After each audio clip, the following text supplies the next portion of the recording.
Good morning, it's Monday the 26th of October. I wonder if you know the story of Elijah and the ravens. I have to confess that up until last year it was a story that had passed me by. You'll find it in 1 Kings if you want to look it up. Here's a quick summary.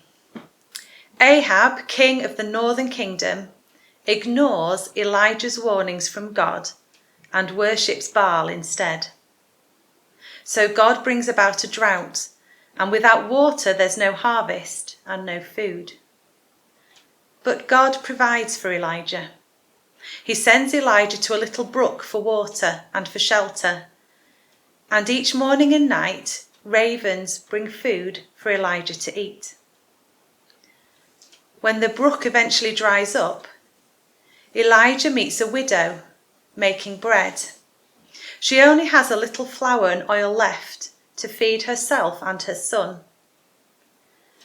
But when Elijah persuades the widow to make bread for him too, she finds that there are enough ingredients, and in fact her flour and oil don't ever run out. One of my children's Bibles says this at the end of the story. The woman did as Elijah asked, and by a miracle, God made sure they had enough food through the years when no rain fell. It's a great story, isn't it? Well, I suppose it's 2 stories really. And both stories are about God's provision. But they're not just about provision itself. I think they're also about provision from unlikely sources. My Bible commentary tells me that ravens were unclean birds. And of course, getting food delivered by a bird is pretty unlikely anyway. And then there's the widow, a foreign widow looking after her son. Pretty much the lowest status you can be. I wonder if we are going to be seeing God's provision in unexpected people or places today.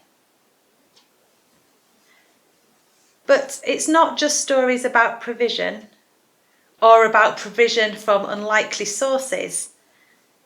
I think it's also a story about daily provision, renewable provision. The ravens come twice a day. They don't just bring a delivery of food for the week. And the widow makes her bread each day, presumably because it doesn't keep.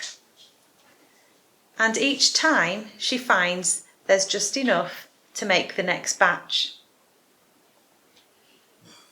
I wonder if there's something here about having just what we need for now.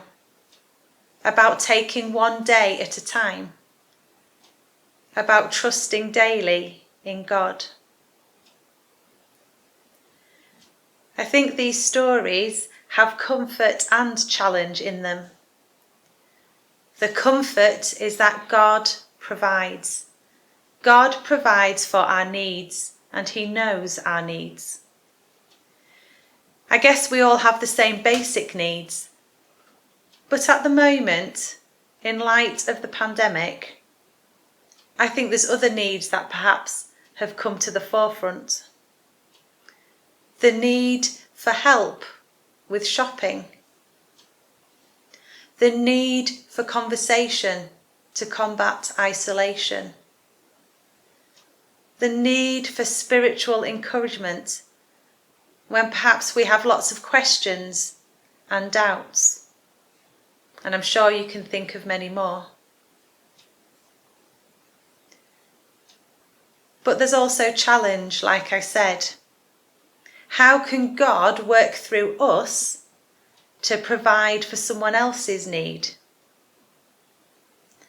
I guess that could be in volunteering our time, by donating to food banks and other charities, by video calling or ringing or writing to friends and relatives. I truly believe that this story tells us that God provides. But I think he provides often through other people.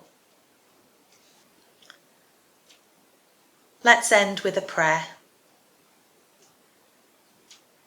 God of compassion, by the power of God, Elijah provided bread and oil for the widow and her household. By faith in God, the widow provided food and water for Elijah.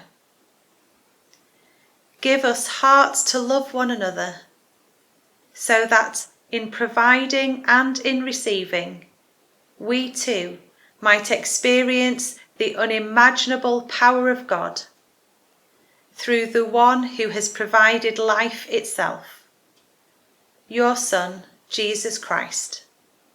Amen.